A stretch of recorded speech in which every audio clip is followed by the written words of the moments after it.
இந்த ஆட்டோ சங்கரோட பேர் வந்து கௌரி சங்கர். இவன் வந்து திருவான்மியூர் பகுதியில் ரொம்ப ஏழ்மையான குடும்பத்தை சேர்ந்தவன். வறுமை, பசி, பட்டினி இந்த சூழ்நிலையில் கொஞ்சம் கொஞ்சமாக கஷ்டப்பட்டு படிக்கிறான். படித்ததுக்கப்புறம் எந்த வேலையும் கிடைக்கல. ஆட்டோ வந்து வாடகைக்கு எடுத்து ஓட்டுறான். அதனால் கௌரி சங்கர் வந்து ஆட்டோ சங்கராக மாறிடுறான். அவர் வந்து பாலியல் தொழில் நடத்தி வர்றாரு, பெண்களை வச்சு அங்கே அடிக்கடி போவாங்க அப்படின்னு நம்மளுக்கு தெரிய வருது. உடனே அங்கே அந்த ஆட்டோ சங்கரை அப்போ வந்து ஆட்டோ சங்கர் வந்து ஒரு மிகப்பெரிய ஆள். எப்படி பெரிய ஆள்னா, ஆட்டோ சங்கரை நேரடியாக டச் பண்ண முடியாதனால அவன் கூட இருக்கிறவங்கள பிடிக்கிறாங்க. அவனுக்கு தெரியாமல் பிடிச்சி கொண்டு போய் தனியாக வச்சு அவங்கள விசாரிக்கிறாங்க. அப்போ அந்த பாபுங்கிறவங்க வந்து அப்ரூவர் ஆகி சொல்கிறான் விஷயங்களை. இந்த காணாமல் போன 3 பேர், மோகன், சம்பத், கோவிந்தராஜ் 3 பேரும் வந்து இந்த ஆட்டோ சங்கர் நடத்தக்கூடிய, பெண்களை வச்சு நடத்தக்கூடிய பாலியல் தொழில் நடக்கக்கூடிய இடத்துக்கு அடிக்கடி வருவாங்களாம். வந்து அந்த பாலியல் தொழிலில் ஈடுபட பெண்கள் கூட சந்தோஷமாக இருந்துட்டு பணம் கொடுக்க மாட்டாங்களாம். பணத்தை கொடுக்காம தகராறு பண்ணுவாங்களாம். இது மாதிரி பிரச்சனை 2-3 வாட்டி தொடர்ந்து பண்ணதுனால ஆட்டோ சங்கர் என்ன பண்ணிட்டான், அவங்கள கொலை பண்ணிட்டான். 3 பேரையும் கொலை பண்ணி சோத்தில் புதைச்சிட்டான் அப்படின்னு இவன் சொல்கிறான் பாபு. போலீஸாருக்கு அதிர்ச்சி. என்னென்ன சோத்தில் எப்படிடா புதைக்க முடியும் அப்படின்னு சொல்கிறாங்க. இப்போ புதைச்ச இடத்த காட்டு அப்படின்னு சொல்கிறாங்க. அந்த புதைச்ச இடத்த போய் சோரை போய் பார்த்தா தோன்றுனா சோத்துக்குள்ளே அப்படி திருவான்மியூரில் வந்து கோவளம் வரைக்கும் எங்கெங்கே சாராயம் விற்கிறாங்களோ அவங்களுக்கு சாராயம் காய்ச்சக்கூடிய இடத்துலேருந்து எடுத்துகிட்டு போய் சப்ளை பண்ண முடியும். கோடிக்கணக்கில் நகை, அந்த மாதிரி ஒரு சூழ்நிலைக்கு வந்துட்டான். வந்த உடனே கையில் காசு வந்துருச்சுன்னா அடுத்தல என்ன வரும், பெண் ஆசை. சுடலை அப்படின்னு சொல்லிட்டு ஒரு பெண் புரோக்கர் அவன் இவனுக்கு அறிமுகமாகறான். அவன் மூலமாக பெண்கள் கூட அதிக அளவில் பழக ஆரம்பிக்கிறான். அவங்க கூடயே வாழ்க்கை நடத்துகிறான். அவங்கள கல்யாணம் பண்ணிக்கிறான். பெரிய நடிகைகள், சினிமா நடிகைகள், அந்த சமயத்திலேருந்து ஃபேமஸான அந்த நடிகைகள் கூடவும் இவனுக்கு பழக்கமாகுது. சுடலை என்ன பண்ணுறான், அதில் லலிதாங்கிற பெண்களுக்கும் இந்த சுடலைக்கும் கள்ளத்தொடர்பு இருக்குது. இதை இவன் ஆட்டோ சங்கர் பார்த்துறான்.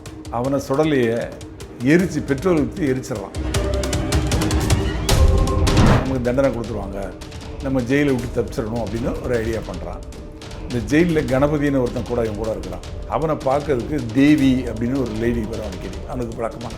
அந்த தேவி கூட இவன் பழக்கத்தை ஏற்படுத்திட்டு அந்த தேவியையே ஜெயிலே அங்கேயே வச்சு மோதிரம் மாற்றி திருமணம் பண்ணிக்கிறான்.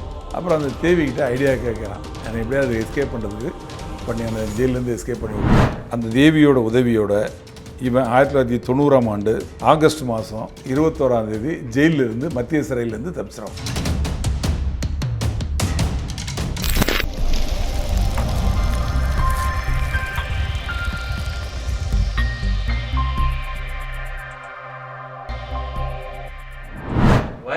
நேயர்களுக்கு வணக்கம். இன்றைய நேர்காணலில் நம்முடன் இணைந்திருப்பவர் ரிட்டையர்ட் ஏசிபி ராஜாராம் அவர்கள்.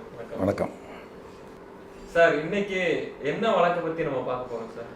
அதாவது தென் சென்னையில் 1980களில் தென் சென்னையை மிரட்டிய ஆட்டோ சங்கர் அப்படிங்கிற ஒரு சீரியல் கில்லர், அவரை பற்றிய விவரங்களை இன்றைக்கி உங்களுக்கு சொல்ல போகிறேன். 1988ஆம் ஆண்டு மே மாதத்தில் காவல்துறைக்கு ஒரு கம்ப்ளைண்ட் வருது. மந்தவெளியைச் சேர்ந்த மோகன், சம்பத், கோவிந்தராஜ் இந்த 3 பேரும் வந்து மிஸ்ஸிங். 3 பேரும் நண்பர்கள். 3 பேரும் வெளியே போனவங்க வரல அப்படின்னு காவல்துறைக்கு கம்ப்ளைண்ட் கொடுக்குறாங்க. அப்புறம் காவல்துறை வந்து விசாரணை ஆரம்பிக்கிறாங்க. இந்த 3 பேரும் யார் நண்பர்கள், இந்த 3 பேருக்கும் எந்த பக்கம் அடிக்கடி போவாங்க அப்படின்னு விசாரித்து பார்க்கல, திருவான்மியூரில் ஆட்டோ சங்கர் அப்படின்னு ஒருத்தர் இருக்கார்.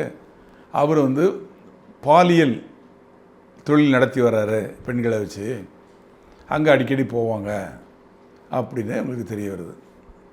உடனே அங்கே அந்த ஆட்டோ சங்கரை அப்போ வந்து ஆட்டோ சங்கர் வந்து மிகப்பெரிய ஆள். எப்படி பெரிய ஆள்னா, அவன் வந்து பெரிய அரசியல்வாதிகள், காவல்துறை அதிகாரிகள், அவங்க கூடலாம் பெரிய அதிகாரிகள் கூட ஓரளவு ரேம்போ பழக்கத்தில் இருக்கக்கூடியவன். அவங்க கூட இவன் இருக்கிற மாதிரி ஃபோட்டோக்கள்லாம் வச்சுருப்பான்.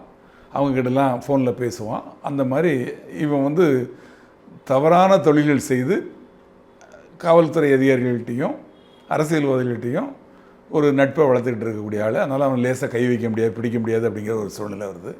உடனே காவல்துறை அவன் கூட இருக்கிறது யார் அப்படின்னு சொல்லி விசாரிக்கிறாங்க. அப்போ அவன் கூட இருக்கக்கூடிய அவனோட நண்பர்கள் ஆட்டோ மணி, பாபு, ஜெயவேல், இவங்க 3 பேரையும் பிடிக்கிறாங்க. 3 பேரையும் பிடிச்சி விசாரிக்கிறாங்க. ஆட்டோ சங்கரை நேரடியாக டச் பண்ண முடியாதனால அவங்க கூட இருக்கிறவங்கள பிடிக்கிறாங்க. அவனுக்கு தெரியாமல் பிடிச்சி கொண்டு போய் தனியாக வச்சு அவங்கள விசாரிக்கிறாங்க. அப்போ அந்த பாபுங்கிறவங்க வந்து அப்ரூவர் ஆகி சொல்கிறான் விஷயங்களை. என்ன அப்படின்னா, இந்த காணாமல் போன 3 பேர், மோகன், சம்பத், கோவிந்தராஜ் 3 பேரும் வந்து இந்த ஆட்டோ சங்கர் நடத்தக்கூடிய பாலியல் தொழில், பெண்களை வச்சு நடத்தக்கூடிய பாலியல் தொழில் நடக்கக்கூடிய இடத்துக்கு அடிக்கடி வருவாங்களாம். வந்து அந்த பாலியல் தொழிலில் ஈடுபட பெண்கள் கூட சந்தோஷமாக இருந்துட்டு பணம் கொடுக்க மாட்டாங்களாம். பணத்தை கொடுக்காமல் தகராறு பண்ணுவாங்களாம். இது மாதிரி பிரச்சனைகள் 2-3 வாட்டி தொடர்ந்து பண்ணதுனால ஆட்டோ சங்கர் என்ன பண்ணிட்டான், இவங்க கூட சேர்ந்து அவங்கள கொலை பண்ணிட்டான். 3 பேரையும் கொலை பண்ணி சுவத்தில் புதைச்சிட்டான் அப்படின்னு இவன் சொல்கிறான் பாபு. போலீஸாருக்கு அதிர்ச்சி. என்னென்ன சோத்தில் எப்படிடா புதைக்க முடியும் அப்படின்னு சொல்கிறாங்க. அப்போ புதைச்ச இடத்த காட்டு அப்படின்னு சொல்கிறாங்க. அந்த புதைச்ச இடத்த போய் சோரை போய் பார்த்தா தோண்டுனா சோத்துக்குள்ளே 4 பிணங்கள் இருக்குது, 4 எலும்புக்கூடுகள் இருக்குது, அழுகி போன சதையும் அதில் இருக்குது. அதுக்கப்புறம் காவல்துறைக்கு பெரிய அதிர்ச்சி. என்னடா இது, குழி தோண்டி புதைக்கிறது தான் பார்த்துருக்கோம், சவுத்தில் புதைக்கிறது இப்போ தானே பார்த்துருக்கோம் அப்படின்னு சொல்லி ஆட்டோ சங்கர் உள்ளிட்ட மொத்தம் 11 பேர் அரெஸ்ட் பண்ணுறாங்க. அரெஸ்ட் பண்ணி விசாரணையை தொடங்குறாங்க. விசாரணையில் சில விஷயங்கள் தெரிய வருது. என்ன அப்படின்னா, இந்த ஆட்டோ சங்கரோட பேர் வந்து கௌரி சங்கர். இவன் வந்து திருவான்மியூர் பகுதியில் ரொம்ப ஏழ்மையான குடும்பத்தை சேர்ந்தவன். வறுமை, பசி, பட்டினி இந்த சூழ்நிலையில் கொஞ்சம் கொஞ்சமாக கஷ்டப்பட்டு படிக்கிறான். இப்போ அந்த காலத்தில் பியூசின்னு சொல்லுவாங்க, இப்போ +2 அது வரைக்கும் படிச்சிருக்கான். படித்ததுக்கப்புறம் எந்த வேலையும் கிடைக்கல. உடனே என்ன பண்ணுறான், ஆட்டோ ஓட்டக்கூடிய வேலைக்கு போகிறான். அது ஈஸியாக கிடைக்கும். ஆட்டோ வந்து வாடகைக்கு எடுத்து ஓட்டுறான். அதனால் கௌரி சங்கர் வந்து ஆட்டோ சங்கராக மாறிடுறான். இந்த ஆட்டோ சங்கர் ஆனதுக்கப்புறம் அதில் வரக்கூடிய வருமானங்கள் ஜாஸ்தி இல்லை. அந்த சமயத்தில் வந்து அந்த 80ஸில் அதிக அளவில் கள்ளச்சாராயம் வந்து சென்னை சுற்றுப்புற பகுதிகளில் தயாரிக்கப்பட்டு விற்கப்பட்டு வந்தது.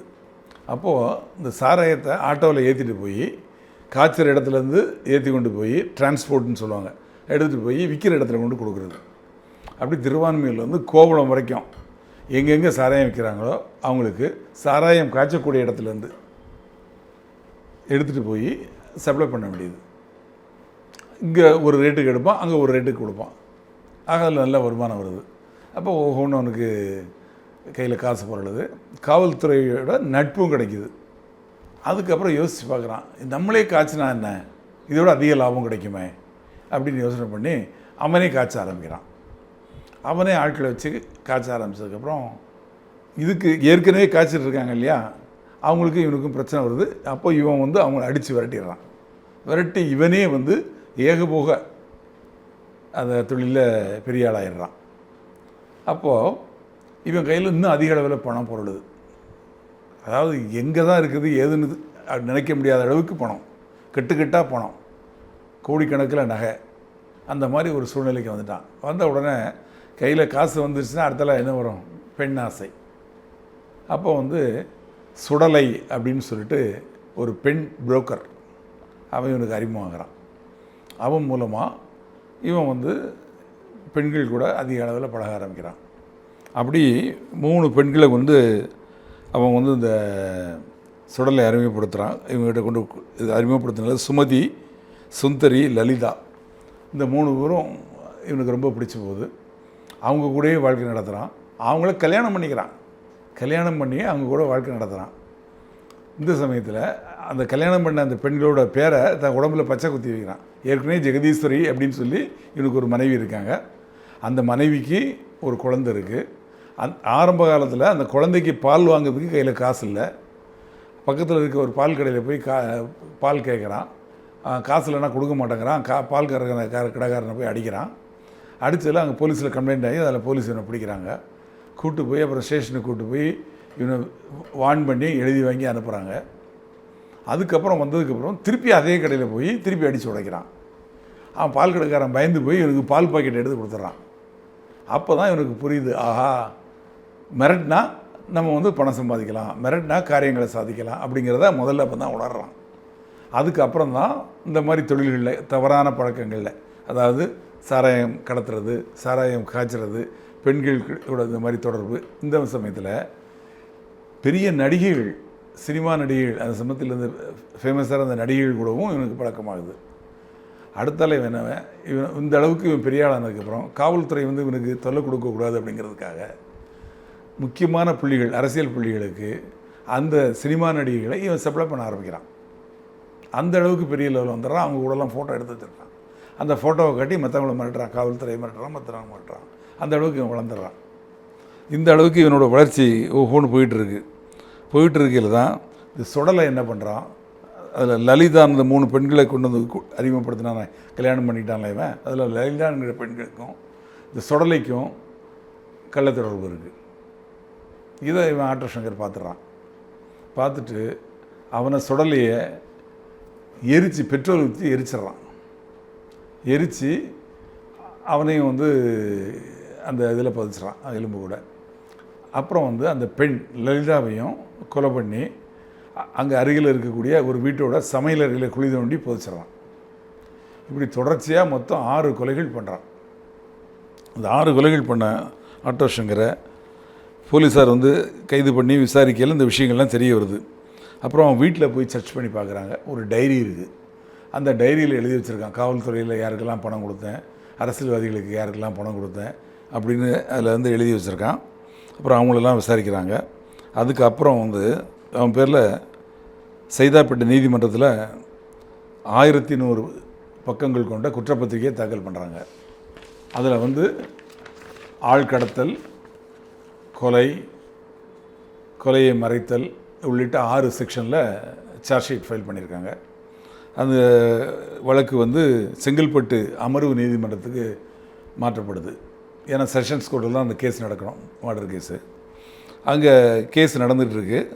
கேஸ் நடக்கையில் சாட்சிகளாக 9 மேஜிஸ்ட்ரேட், அதாவது ஒப்புதல் வாக்குமூலம் பதிவு செய்தவங்க, சாட்சிகள் வாக்குமூலங்களை பதிவு செய்த 9 நடுவர்கள், 5 இன்ஸ்பெக்டர்கள், நடிகை புவனி, இவங்கெல்லாம் வந்து சாட்சி சொல்கிறாங்க. இந்த சாட்சி சொல்லி கிட்டத்தட்ட 134 சாட்சிகள் அவங்கள விசாரிக்கிறாங்க. அப்படி விசாரித்து வரையில் இவனுக்கு தெரிய வருது, ஆகா நம்ம பேரில் உள்ள வழக்குகள் வந்து ஸ்ட்ராங்காகுது, நமக்கு தண்டனை கொடுத்துருவாங்க, நம்ம ஜெயிலை விட்டு தப்பிச்சிடணும் அப்படின்னு ஒரு ஐடியா பண்ணுறான். அந்த ஜெயிலில் கணபதினு ஒருத்தன் கூட இவன் கூட இருக்கிறான். அவனை பார்க்கறதுக்கு தேவி அப்படின்னு ஒரு லேடி வரும் அடிக்கடி, அவனுக்கு பழக்கமான. அந்த தேவி கூட இவன் பழக்கத்தை ஏற்படுத்திட்டு அந்த தேவியையே ஜெயிலே அங்கேயே வச்சு மோதிரம் மாற்றி திருமணம் பண்ணிக்கிறான். அப்புறம் அந்த தேவிக்கிட்ட ஐடியா கேட்குறான், என்னை எப்படியாவது எஸ்கேப் பண்ணுறதுக்கு பண்ணி அந்த ஜெயிலேருந்து எஸ்கேப் பண்ணி விட்டுரு, இல்லைன்னா எனக்கு ஆயுள் முழுக்கும் ஜெயிலே இருக்க மாதிரி தண்டனை கொடுத்துருவாங்க, அந்த மாதிரி அந்த நீதிமன்ற விசாரணை போயிட்டுருக்கு அப்படின்னு சொல்கிறான். அந்த தேவி கூட இவனுக்கு பழக்கமாகுது அப்படிங்கிறது தெரிஞ்சு இவனோட ஒரிஜினல் ஒய்ஃபு ஜெகதீஸ்வரி வந்து ஜெயிலுக்கு வந்து தேவியை போட்டு தலைமுடியை பிடிச்சி அடிக்கிறாங்க, ஜெயில் வாசல்லே வச்சு. இது ஒரு பக்கம் நடக்குது. இதுக்கிடையில் அந்த தேவியோட உதவியோட இவன் 1990ஆம் ஆண்டு ஆகஸ்ட் மாதம் 21ஆம் தேதி ஜெயிலிருந்து, மத்திய சிறையிலேருந்து தப்பிச்சிடான். இவனோட பணம், செல்வாக்கு, இவனுக்கு சப்போர்ட் இதெல்லாம் வச்சு தான் தப்பிக்கிறான். உடனே ஜெயிலேருந்து தப்பிச்சதுனோடனே அந்த வழக்கை வந்து சிபிசிஐடிக்கு மாற்றுறாங்க, பதிவு செஞ்சு சிபிசிஐடி விசாரிக்கிறாங்க. விசாரித்து ஒரு அட்வொகேட், அவர் இதில் சம்மந்தப்பட்டிருக்காரு அப்படின்னு சொல்லிட்டு, அவர் பேர் ராஜா, அட்வொகேட் ராஜா, சுண்டல் குமார் அப்படின்னு 2 பேரும் வந்து இந்த கேஸில் வந்து இவன் தப்பிக்கிறதுக்கு எல்லா உதவியும் பண்ணியிருக்காங்க அப்படின்னு சொல்லி அவங்கள அரெஸ்ட் பண்ணுறாங்க. அரெஸ்ட் பண்ணி அவங்க வாக்குமூலத்தை பதிவு பண்ணதுக்கப்புறம் தான் தெரியுது இவன் ஒரிசாவில் போய் தங்கியிருக்கிறான் அப்படின்னு தெரிஞ்சு, அந்த வாக்குமூலப்படி ஒரிசா மாநிலத்தில் ரூகேர் அப்படிங்கிற இடத்துல வந்து ஒரு வீட்டில் வந்து இவன் தங்கியிருக்கிறான். அங்கே போய் நம்ம போலீஸார், சிபிசிடி போலீஸார் இவனை கைது பண்ணி அவனை கொண்டு வந்து நீதிமன்றத்தில் ஆஜர்படுத்தி, இங்கே சென்னையில் இதில் ஜெயிலில் அடைச்சா இவன் தப்பிச்சிட்றான், இவனுக்கு இங்கே ஆதரவுக்கு சப்போர்ட்டுக்கு ஆள் இருக்குது அப்படின்னு சொல்லிட்டு சேலத்தில் கொண்டு சேலம் ஜெயிலில் அடைச்சிட்றாங்க. சேலம் ஜெயிலில் இருக்கிறான். 1991ஆம் ஆண்டு மே மாதம் 31ஆம் தேதி அன்றைக்கி செங்கல்பட்டு நீதிமன்றத்தில் இந்த ஆட்டோ சங்கர் உள்ளிட்ட அந்த 11 பேருக்கும் வந்து தீர்ப்பு சொல்லப்படுது. அதில் ஆட்டோ சங்கர், எல்டின், சிவாஜி இந்த 3 பேருக்கும் தூக்கு தண்டனை விதிக்கப்படுது. அப்புறம் வந்து ஜெயவேல், ராஜாராமன், ரவி, பழனி, பரமசிவம் அப்படிங்கிற அந்த 5 பேருக்கும் ஆயுள் தண்டனை விதிக்கப்படுது. அப்புறம் இவங்க அப்பீல் பண்ணுறாங்க. சென்னை உயர்நீதிமன்றத்தில் அந்த அப்பீல் விசாரணைக்கு வரையில் இந்த 3 பேருக்கும் தூக்கு தண்டனை கொடுத்தது உறுதி செய்யப்படுது. அந்த பழனி, பரமசிவம் அவங்க 2 பேரோட ஆயுள் தண்டனை ரத்து செய்யப்படுது. இந்த வழக்கில் வந்து இறந்து போனவங்க இவங்க தான் அப்படிங்கிறத சூப்பர் இம்போசிஷன் அப்படிங்கிற மெத்தடில், சயின்டிஃபிக் மெத்தடில் காவல்துறை வந்து செங்கல்பட்டு நீதிமன்றத்தில் ப்ரூவ் பண்ணியிருந்தாங்க. அந்த சூப்பர் இம்போசிஷன் அப்படிங்கிறது என்ன அப்படின்னா, ஒரு மண்டவோடு கிடச்சிருக்கு, ஒருத்தர் இவர் தான் இறந்து போனவர்னு தெரிய வருது.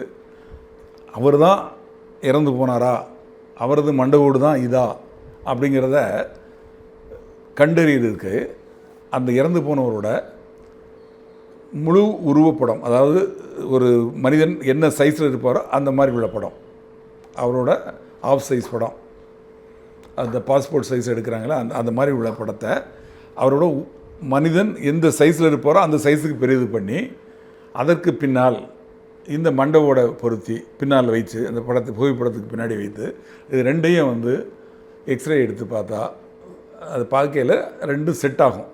இந்த முகத்தில் அந்த மண்டையோடு கரெக்டாக செட் ஆச்சுன்னா இவர் தான் அந்த நபர் அப்படிங்கிறது ப்ரூவ் ஆகும். இது சூப்பர் இம்போசிஷன் சொல்லுவாங்க. ஆளவந்தார் கொலை வழக்கு 1952 நடந்தது. அதில் அந்த மெத்தடில் தான் ப்ரூவ் பண்ணாங்க.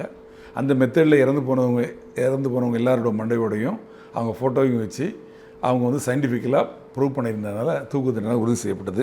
அதுக்கப்புறம் இவர் என்ன பண்ணுறாரு, ஆட்டோ சங்கர் என்ன பண்ணுறான், சுப்ரீம் கோர்ட்டுக்கு அப்பீல் பண்ணுறான். சுப்ரீம் கோர்ட்டு என்ன பண்ணிடுறாங்க, அவனுக்கு வந்து ஆட்டோ சங்கருக்கும் எல்டினுக்கும் தூக்க உறுதி பண்ணுறாங்க. அந்த தூக்கு உறுதி செய்யப்பட்டது. அதன் பேரில் 1995ஆம் ஆண்டு ஏப்ரல் மாதம் 27ஆம் தேதி ஆட்டோ சங்கரின் தூக்கு தண்டனை நிறைவேற்றப்பட்டது. அந்த தூக்கு தண்டனை நிறைவேற்றப்படும் நாள் அவனை அந்த செல்லிருந்து கூப்பிடல கூட பதற்றமே படலை. அவன் தூக்கில் எடுறதுக்கு டைம் ஃபிக்ஸ் பண்ணிட்டாங்க. காலையில் அவனை செல்லிருந்து எழுப்பி வான்னு கூப்பிட்றாங்க. அப்போ என்ன கேட்குறான் அப்படின்னா, சார் ஃபோன் வந்துச்சா சார் வீட்டிலேருந்து அப்படின்னு கேட்குறான். அதாவது அந்த அளவுக்கு தைரியமாக இருக்கிறான். அது மட்டும் இல்லை, இந்த தண்டனை அப்படிங்கிறது தெரிவித்து அப்பீல் பண்ணுற சமயத்தில் அவன் கிறிஸ்துவ மதத்துக்கு மாறி அவன் தன்னோட மனசை உறுதிப்படுத்திக்கிட்டான். இந்த தண்டனையை வந்து அவன் வந்து எதிர்நோக்கி காத்திருந்தான். அதை கண்டு அவன் பயப்படலை. அப்பீல் பண்ணால் சுப்ரீம் கோர்ட்டு உறுதி பண்ணதுக்கப்புறம் அப்போ இருந்த ஜனாதிபதிக்கு கருணை மனு அனுப்பிச்சான். சங்கர் தயாள் சர்மா அவங்க தான் ஜனாதிபதியாக இருந்தாங்க. அவங்க அதை ரிஜெக்ட் பண்ணிட்டாங்க மனுவை, கருணை மனுவை. அதுக்கப்புறம் தான் தூக்கிலிடப்பட்டான். தூக்கிலிடப்பட்டு இறந்ததுக்கப்புறம் அவனோட பாடியை அவனோட முதல் மனைவி ஜெகதீஷி அவங்ககிட்ட ஒப்படைச்சாங்க. இந்த விஷயத்தில் என்ன தெரியுதுன்னா, ஒரு ஏழ்மை குடும்பத்தில் பிறந்தவன், கஷ்டப்பட்ட சூழ்நிலையை வளர்ந்தவன், அந்த காலத்துலேயே பியூசிங்கிறது ஒரு பெரிய படிப்பு தான். ஒரு டிகிரி முடிக்காட்டாலும் பியூசிங்கிறது வரைக்கும் கஷ்டப்பட்டு படிச்சிருக்கான். படித்து வேலை கிடைக்கலன்னா ஆட்டோ ஓட்ட ஆரம்பித்து அதுலேயும் தவறு இல்லை. அது வரைக்கும் சரியான பாதையில் தான் போயிட்டுருக்கான். எப்போ பாதை மாறுறான் அப்படின்னா, அந்த வறுமையின் காரணமாக தன் குழந்தைக்கு பால் வாங்குறதுக்கு காசு இல்லாத போது அந்த கடையில் போய் கேட்குறான். கொடுக்கலன்னா அடித்து உதைக்கிறான். அதுக்கப்புறம் காவல்துறைக்கு போய் அவங்க வான் பண்ணி அனுப்பிச்சதுக்கப்புறம் திருப்பி அதே இதை பண்ணுறான். அப்போது அந்த பால் கடைக்காரர் பயந்து போய் எனக்கு பால் பாக்கெட்டை ஃப்ரீயாக கொடுக்குறாரு. அப்போ தான் அவன் வந்து இந்த தவறான பதவியில் நம்ம போனோம்னா, இந்த மாதிரி தொழிலில் போனோம்னா மிரட்டி நம்ம வாழலாம், மிரட்டினா கொலை மிரட்டல் விடுத்தால் நமக்கு எல்லோரும் பயப்படுவாங்க, அதை பயன்படுத்தி நம்ம வாழ்க்கையில் முன்னுக்கு வரலாம், தான் பணக்காரனாக வாழலாம், நினச்ச சொகுசு வாழ்க்கையை வாழலாம் அப்படின்னு நினச்சி அதை புரிஞ்சுக்கிட்டு தவறான தொழில், முதல்ல சாராயம் கடத்தல், அப்புறம் சாராயம் காய்ச்சல், அதுக்கப்புறம் பெண்கள் தொடர்பு, அப்புறம் பெண்களை வச்சு பாலியல் தொழில், அந்த பெண்களை வச்சு மேலதிகாரிகளுக்கு அரசியல்வாதிகளுக்கு சம்பளப்பட்டது, அப்புறம் வந்து அந்த பெண் புரோக்கருக்கும் இந்த பாலியல் தொழிலில் ஈடுபட்ட பெண்களை இவனே கல்யாணம் பண்ணிக்கிட்டான்.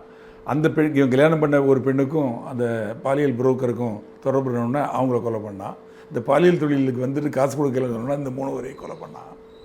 ஆக இப்படி அடுக்கடுக்காக அவனோட வாழ்க்கையே மாறி போச்சு.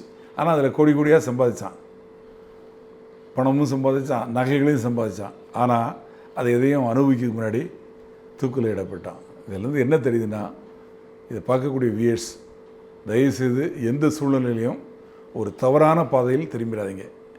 பணம் கிடைக்கும், புகழ் கிடைக்கும், ஆனால் ஒழுக்கங்கிறது இல்லாத சூழ்நிலை வந்ததுன்னா உங்கள் வாழ்க்கைங்கிறது இது மாதிரி தான் திசை மாறி போகும்.